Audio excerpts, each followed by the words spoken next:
Rahim. Assalamu alaikum to my dear students. I hope all of my students and the people who are watching me, you will be fine.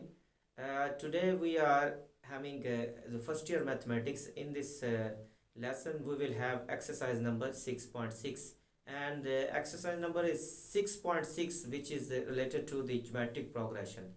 First, we will come to know about the geometric progression, and then we will have some problems which will be relating about the geometric progression.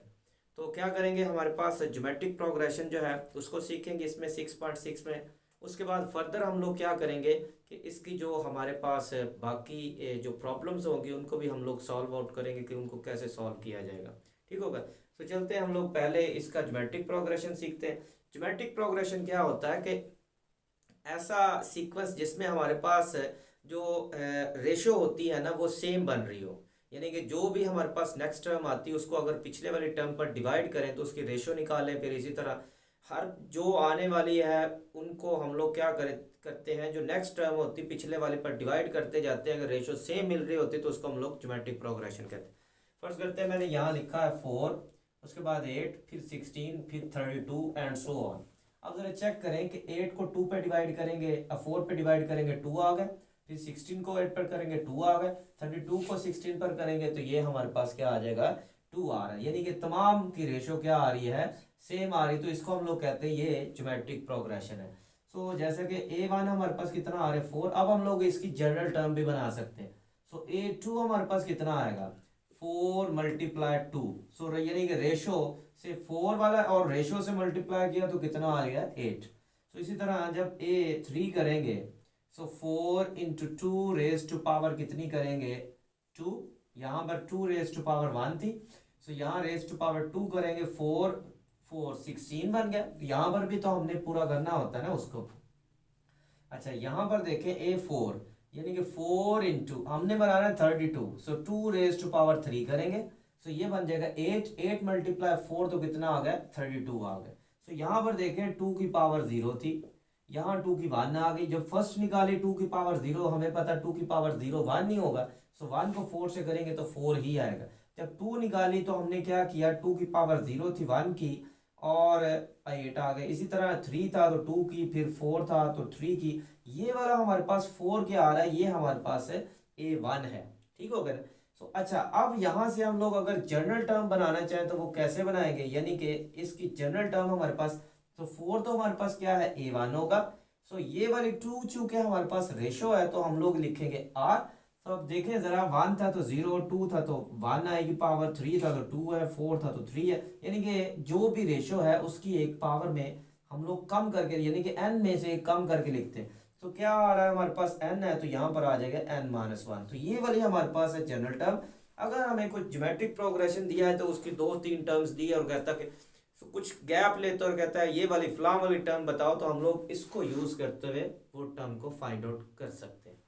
अब हम लोग ऐसा करते हैं, इसी चीज को use करते हुए क्वेश्चन नंबर 1 और क्वेश्चन नंबर 2 को करते हैं ज्योमेट्रिक प्रोग्रेशन से जो रिलेटेड है। ठीक हो गया।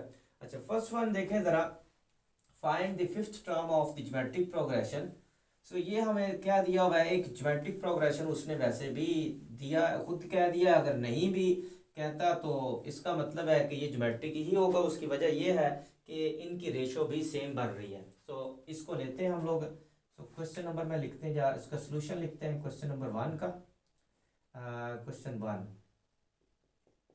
ठीक हो गया। अच्छा अब देखें कि हमने क्या करना है, पांचवी टर्म निकालनी है। ठीक हो गया। अच्छा जबकि दिया गया है सो 3, 6, 12 एंड सो ऑन, ये गिवन है, यहाँ लिख लें। सो गिवन दैट आप लिख सकते हैं। ठीक होगा। हमने क्या करना, पांचवी टर्म निकालनी है। तो पांचवी टर्म इसकी किसके बराबर होगी, पांचवी term A1 R raise to power. ये वाली तो कांस्टेंट है कि अभी मैंने एक फार्मूला भी बनाया। सो ये हमारे पास कांस्टेंट वैसे ही रहेगा।